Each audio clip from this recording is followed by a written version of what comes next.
Hello everyone. In this video I want to talk about the large language model transformer architecture. In my opinion, the transformer is the most beautiful algorithm ever created.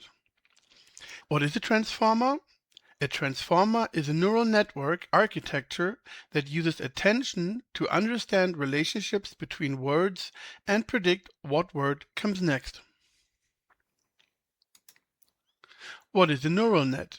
For those who have never heard about this is probably the wrong video for you, but in any case, a neural net, and more specifically a multi-layer perceptron, is multiple layers of connected nodes that try to emulate how neurons work in our brain. The leftmost layer usually takes data as input, and the rightmost layer usually gives output that tells you something about the input data. So this is a follow-up video to Andrej Karpathy's great video about the transformer architecture. Unfortunately, in the end of his video, he kind of goes a bit fast over the code, and I had to look up a few things to really understand it, and I wanted to share my findings with you. So I strongly recommend that you watch his video first and understand it. Well, okay, view it and then come back to me to understand it. That is a bit harsh. No, his video is great. His video is really, really good.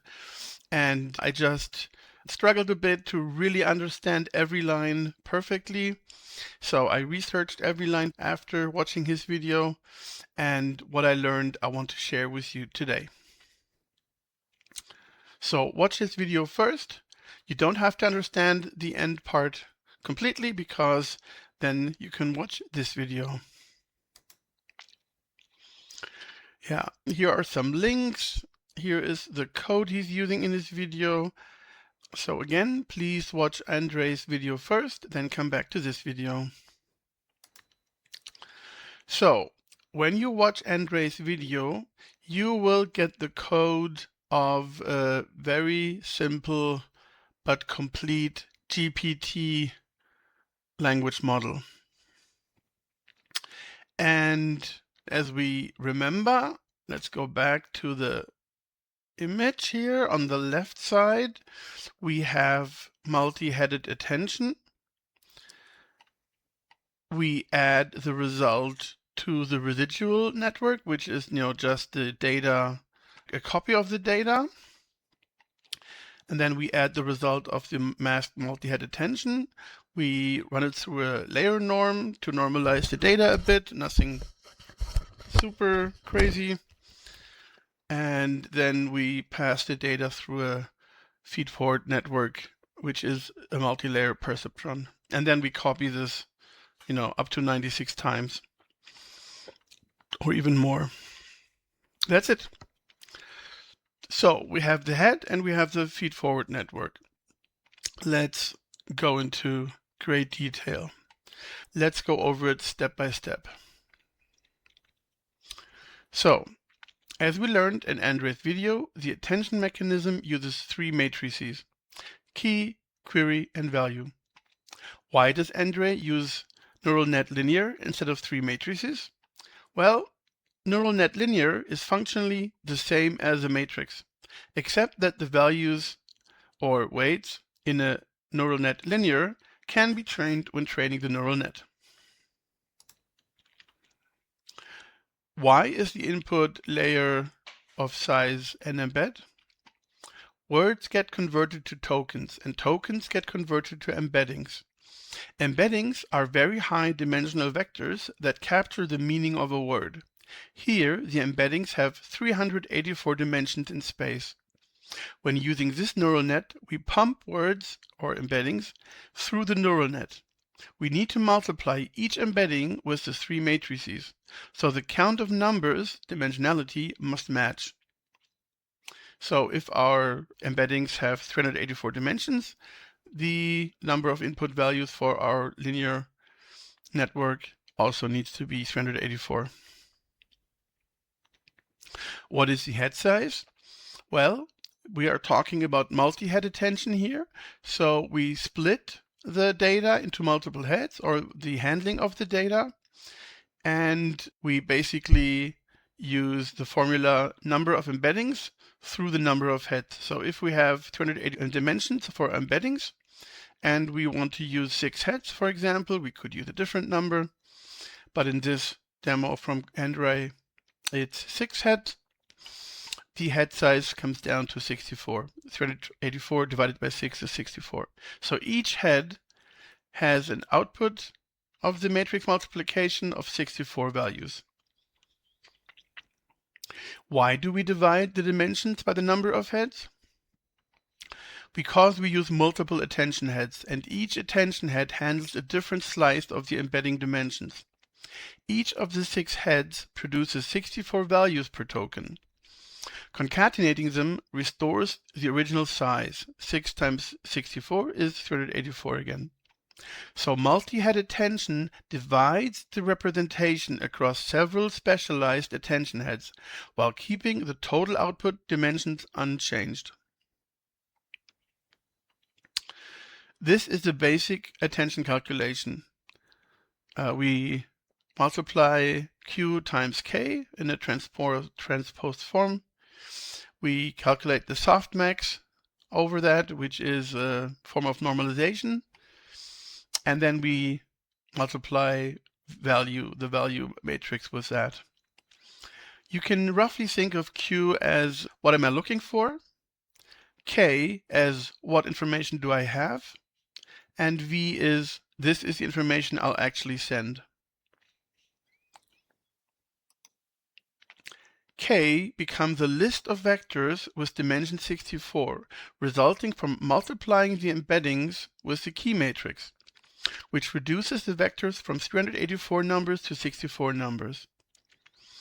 Q becomes a list of vectors with dimension 64, also resulting from multiplying the embeddings with the query matrix, which also reduces the vectors from 384 numbers to 64 numbers, and the same for V.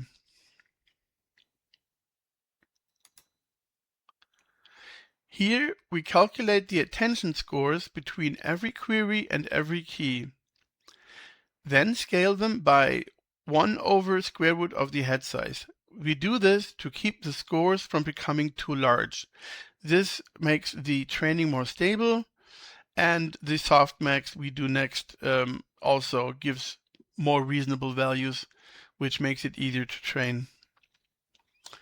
Extreme values are a problem for large language models and neural networks in general. So these tricks, layer norms, softmax, scaling values usually are there to help dealing with those extreme values to make them easier to handle. Next, we apply a mask over our result of our Q multiplied by K. And if you've looked into attention before, you know that the idea here is that you don't want a value to know the information from later tokens. You only want to know information from earlier tokens, right? For every word, you know the earlier token attention, but you don't know the later attention scores.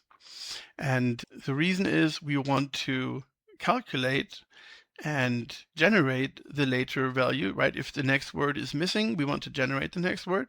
So it would be cheating to get information from later values. So instead, we only rely on information from earlier tokens, and we filter out the rest.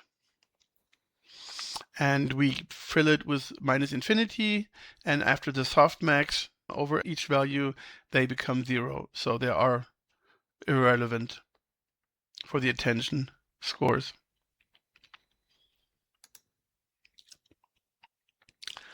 In the first step, we multiply the embeddings, or words or tokens, with what the value matrix has learned to be important. In the second step, we multiply the attention scores with the multiplied embeddings. My intuition is that the attention scores act as a filter on the multiplied embeddings. So only the multiplied embeddings are being returned for which a high attention score was found earlier. So this is the hardest part of the video. Andrej does a pretty good job of explaining it also, so I'm not too worried about my explanation, but this is the hardest part. The rest is easy sailing. So what do we do for multi-head attention? Simple. We just create a module list and we put in 6 heads. So we create a new head 6 times with head size and we put it into a list. After that, because I told you that each head reduces the number of output values to 64, but our embeddings are 384, we have a linear projection which basically transforms our output. So we have our 6 heads in our module list, and after that we want to do another matrix multiplication. We remember that neural net linear is basically just a matrix multiplication, and in this case we remember head size is 64, number of heads is 6, multiplied results in 384, which is the same as number of embeddings. So it's basically a square matrix, 384 by 384. But of course, every input value gets multiplied with every weight in this matrix. So every output node of this linear neural network is basically a mix of all the input values, a multiplication of every input value with every weight in that linear network. Another dropout, which is simply a measure to improve training. So the init is the definition of our network in this step. The forward is the application. And what we do is we invoke every head.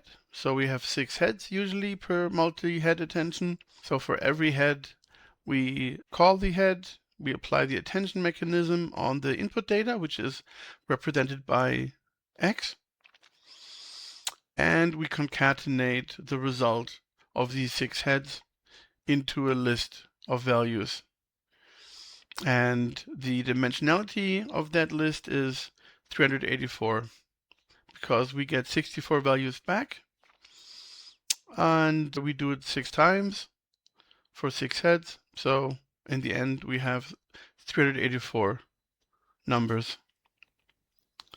We do another dropout, but not before we call the linear network we just talked about, which is basically one square matrix representing the learned weights of this step.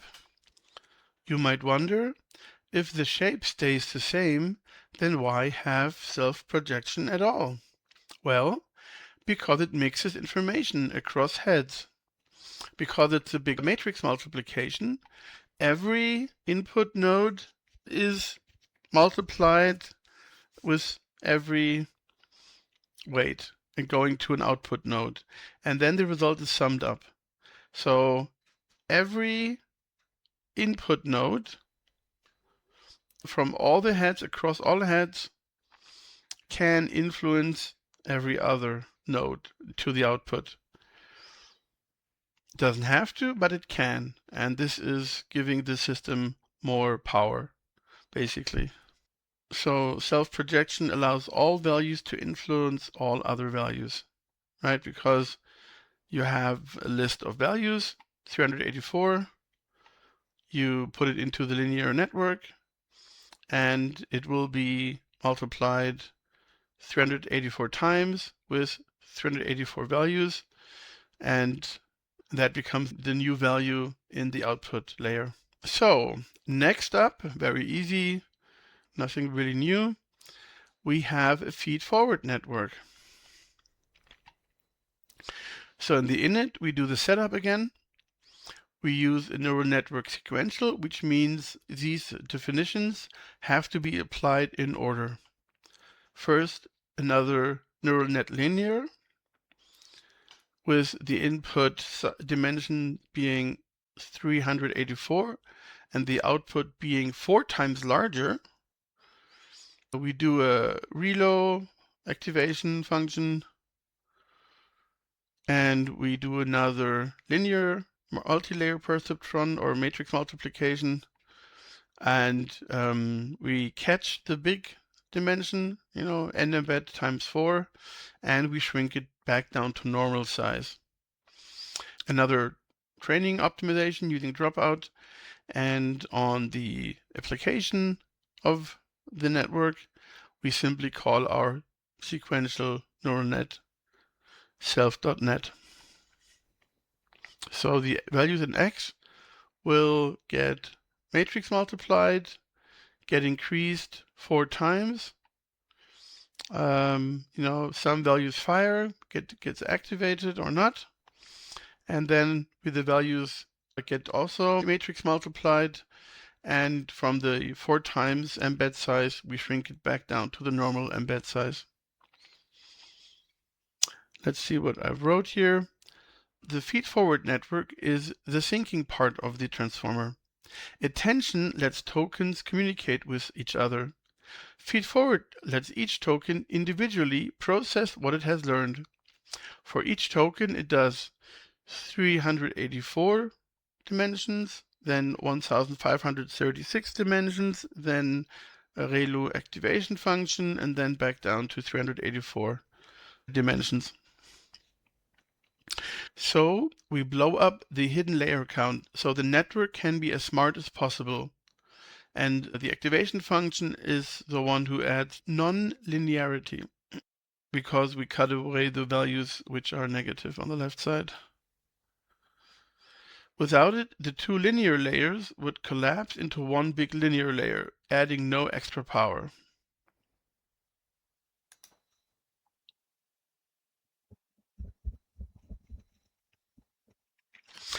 Okay, we're almost done. Here we put it all together. One transformer block consists of 6 heads, 1 feed-forward network, and 2 layer norms. What is a layer norm? Another form of normalization of the data, to keep the data small and in check and close to each other. A layer norm keeps the number values it handles well behaved by normalizing them, making training more stable and faster. A layer norm makes each embedding have roughly mean equals 0 and variance equals 1 before they are passed on to the attention or feed-forward network. Without layer norm, activations can gradually become too large or too small as they pass through dozens of layers. That makes training unstable and harder to optimize for. What does roughly 0 mean? Well, imagine one token embedding having these 4 values, 8, 10, 12, and 14. The mean is the average, so this would be 11. But we want a mean of 0. Layer norm subtracts the mean from every value. So we get -3, -1, 1, and 3. And now the average is 0, what we want. What does variance 1 mean? Variance measures how spread out the numbers are. If the numbers are -300, -100, 100, and 300, they have a much larger spread than -3, -1, 1, and 3. Right here the spread is like 2, and here the spread is 200. Layer norm divides by the standard deviation, so the spread becomes approximately 1. After normalization, the values look something like -1.34, -0.45, 0.45, and 1.34. But why does this help? Why do we need the layer norm? Without layer norm, one layer might produce values like 1000, -700, 2500, while another produces 0.001, -0.002, right? These wildly different scales make optimization difficult. Layer norm ensures that every token enters the next layer with values on roughly the same scale, which makes training much more stable. But what is this? Why do we add x to itself? Well, this is called a residual connection. Why do we want a residual connection? Because the model usually wants to refine a representation, not replace it. Think of attention and the feed forward as computing a correction. New representation equals old representation plus correction. This is much easier to learn than trying to compute the entire new representation from scratch every layer. That's one of the main reasons residual connections made very deep neural networks practical. Why do we want residual connections?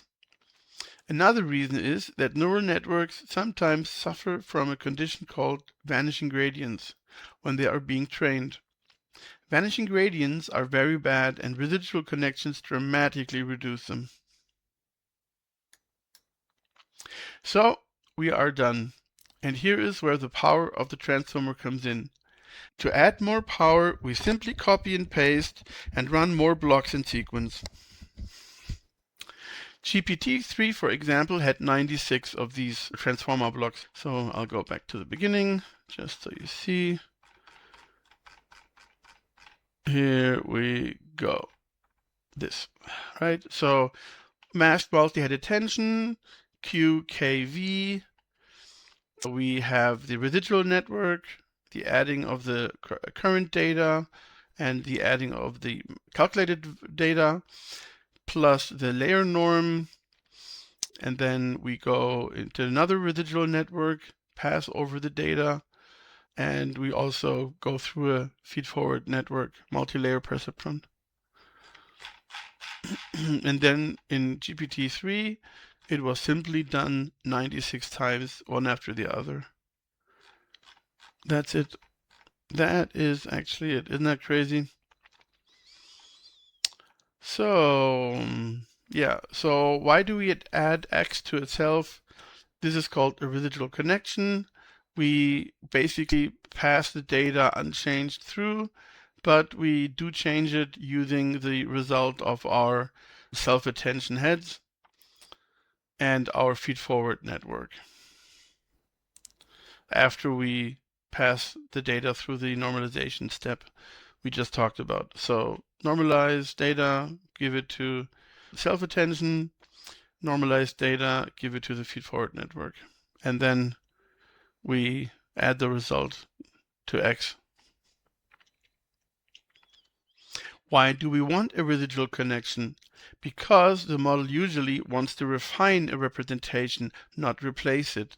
Think of attention and the feed forward as computing a correction. We have a new representation, which equals the old representation plus a correction, right? So this is the old representation, this is a correction, or one half of the correction step, and then we assign it to X, and then we do it again. We get the old representation, and we call these functions on the data, and we get a correction. And together we have a new representation of the data. This is much easier to learn than trying to compute the entire new representation from scratch every layer. That's one of the main reasons residual connections made very deep neural networks practical. So this is one of the beauty aspects of this neural network. We have these residual connections, which is basically just a pass through of the data, but we do enhance the data with some correction data. And this is where the magic basically happens. It's very stable, very good to train, and yeah, works great, basically. Simple ingredients, a lot of power comes out, basically. So we also learned that neural networks sometimes suffer from a condition called vanishing gradients when they're being trained, and a residual connection dramatically help reducing these problems. So they are great. So we are, swatting two flies at the same time. We really reduce the risk of vanishing gradients, and we also keep the training stable. So we are done. And here is where the power of the transformer comes from. To add more power, we simply copy and paste and run more blocks in sequence. That's it. Simple and effective. GPT-3, for example, had 96 of these blocks, right? So here is the number of layers. And if you want 96, we just change n layers to 96. And then we get 96 blocks sequentially. And this is where the power comes from, right? So more layers, more features, more power, more smartness, more intelligence. You can also widen the data, so you can increase the number of heads, you can increase the embedding dimensionality. That also helps. And if you do both, you get a super powerful model.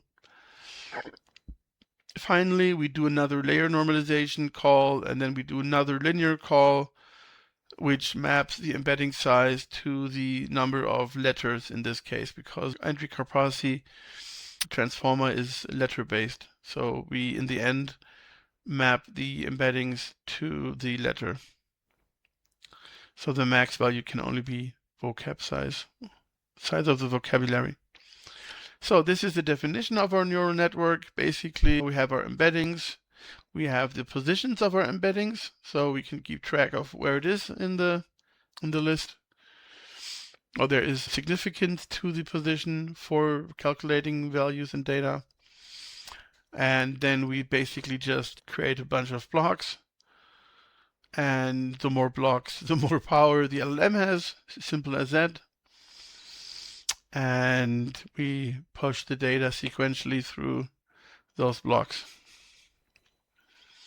We normalize the result, and we break down the 384 numbered embeddings to 65 or something.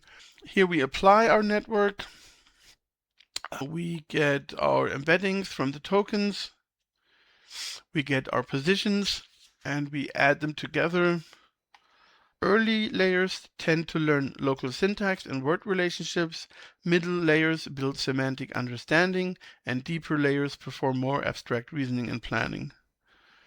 Right, so it seems to get smarter the more layers we add. A wide layer means a layer has many neurons or dimensions. For transformers, width usually refers to the embedding size. For example, a narrow model has 256 dimensions. A wide embedding definition has 4096 dimensions, and a very wide token embedding functionality would be 12,000 dimensions. I have not heard of someone doing that, but yeah. Actually, I think GPT-4 could be close to the very wide, I'm not sure. Well, so if you want a wider network, you define larger embeddings, more neurons, and more attention heads, like 12 or something. The wider model has more numbers to represent information, so each token can carry a richer representation. So this is it. The basic architecture hasn't changed much from the one described in the 2017 paper, Attention is All You Need. That is where the scaling law came from.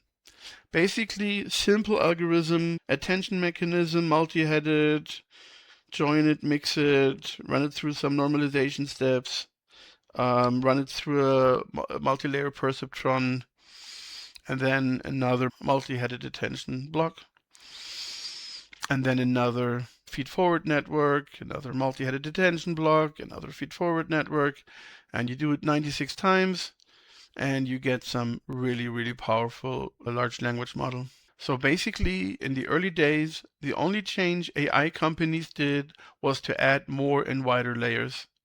Isn't that mind-boggling? I mean, yes, there have been two advances which we should know about in this context.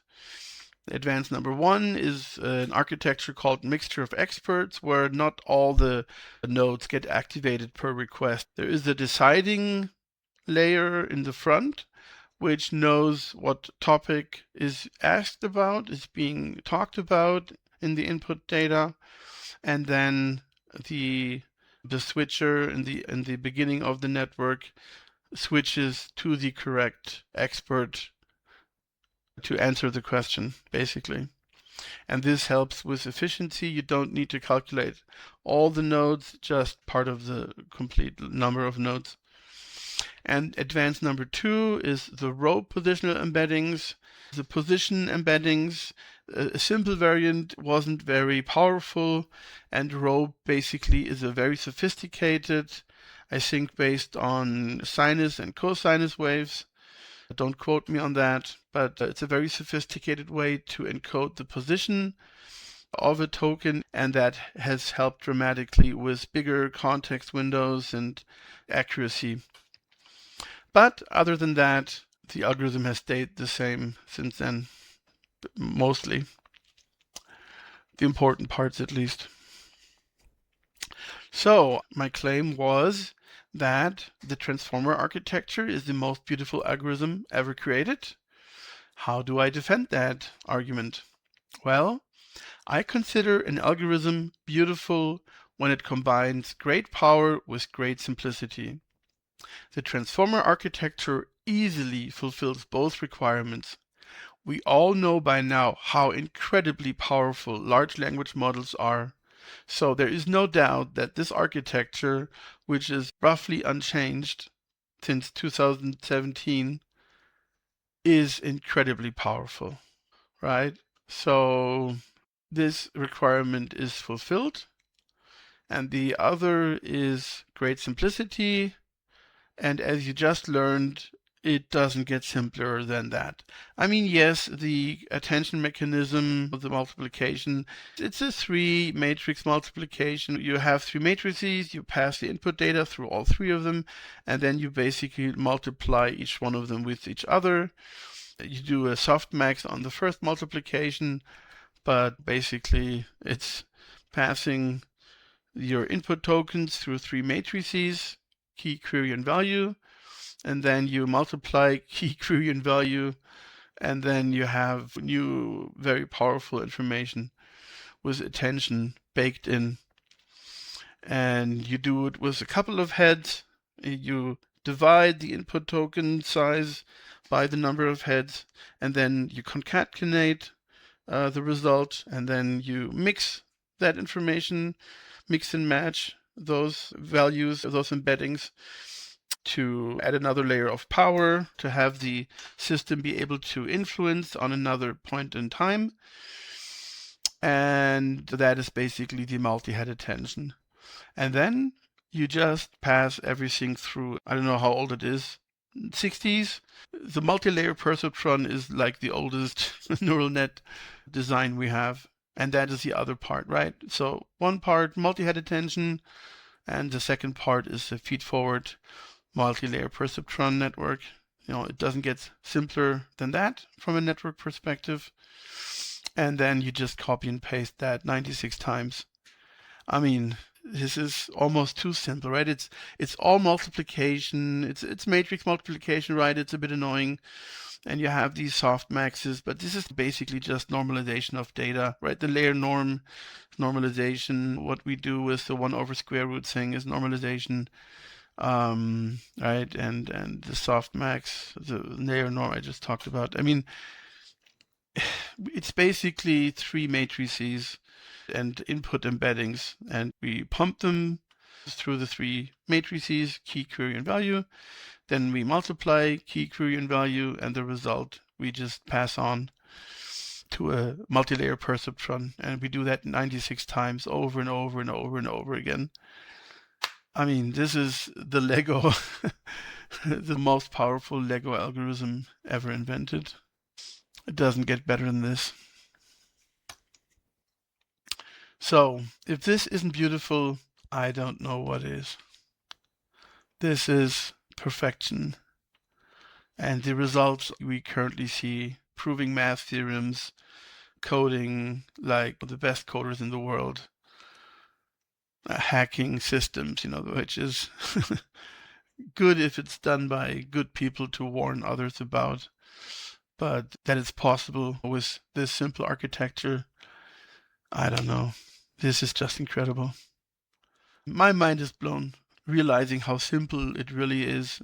At first you look at Andrej's video and you might think, holy cow, this is complicated, it's involved. But if you really, really push yourself to understand every line, you suddenly realize how simple it really is. And then you're like, what the hell? This is not possible. This is it. This is everything. You just copy and paste it 96 times. And you may, increase some values to make it a bit wider. And, you get powerful stuff like GPT-4 and 5. It's just incredible. And I had to share this with you all. So this is why the transformer is the most beautiful algorithm ever invented, and probably will be for a very long time, if not forever. Thank you very much for your attention. Wink, wink.